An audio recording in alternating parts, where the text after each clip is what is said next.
Chuckling to himself, he jumped down from the window, leaving the poor teacher to explain what it was all about, which of course he couldn't.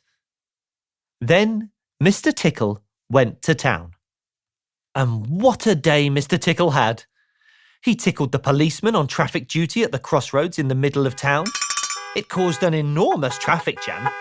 He tickled the greengrocer, just as he was piling apples neatly in his shop window. The greengrocer fell over backwards and the apples rolled all over the shop. At the railway station, the guard was about to wave his flag for the train to leave. As he lifted his arm in the air, Mr. Tickle tickled him. And every time he tried to wave his flag, Mr. Tickle tickled him, until the train was 10 minutes late leaving the station and all the passengers were furious. That day, Mr. Tickle tickled everybody. He tickled the doctor, he tickled the butcher, he even tickled old Mr. Stamp the postman, who dropped all his letters into a puddle. Then Mr. Tickle went home. Sitting in his armchair in his small house at the other side of the wood, he laughed and laughed every time he thought about all the people he had tickled. So, if you are in any way ticklish, beware of Mr. Tickle and those extraordinarily long arms of his. Just think, perhaps he's somewhere about at this very moment while you're listening to this book. Perhaps that extraordinarily long arm of his is already creeping up to the door of this room. Perhaps it's opening the door now and coming into the room. Perhaps, before you know what is happening, you will be well and truly tickled. Little Miss Naughty. Are you ever naughty? Sometimes, I bet. Well, Little Miss Naughty was naughty all the time.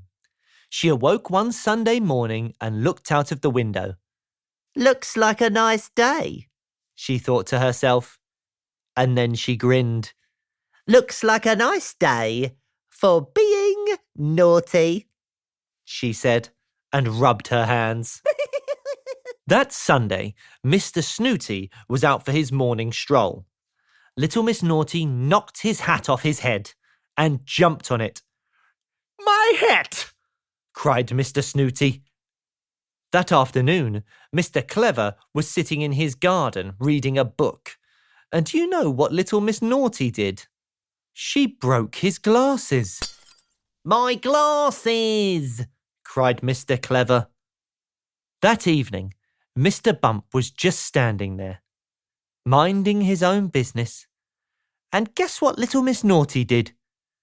She ran off with his bandages and bandaged up Mr. Small. He cried. It's difficult to say anything when you're bandaged up like that. Mr. Snooty and Mr. Clever and Mr. Bump and Mr. Small were very, very, very, very cross. Very, very, very, very cross indeed. Oh, what a wonderful Sunday, giggled Little Miss Naughty as she walked along. And it isn't even bedtime yet. First thing on Monday morning, the Mr. Men had a meeting. Something has to be done, announced Mr. Snooty, who had managed to straighten out his hat. They all looked at Mr. Clever, who was wearing his spare pair of glasses. You're the cleverest, they said. What's to be done about Little Miss Naughty? Mr. Clever thought. He cleared his throat and spoke. I've no idea, he said. I have, piped up Mr. Small. I know what that naughty little lady needs, he went on. And I know who can do it, he added. What? Asked Mr. Snooty. Who? Asked Mr. Clever. Aha! Chuckled Mr. Small and went off to see a friend of his. Somebody who could do impossible things. Somebody who could do impossible things like making himself invisible. I wonder who that could be.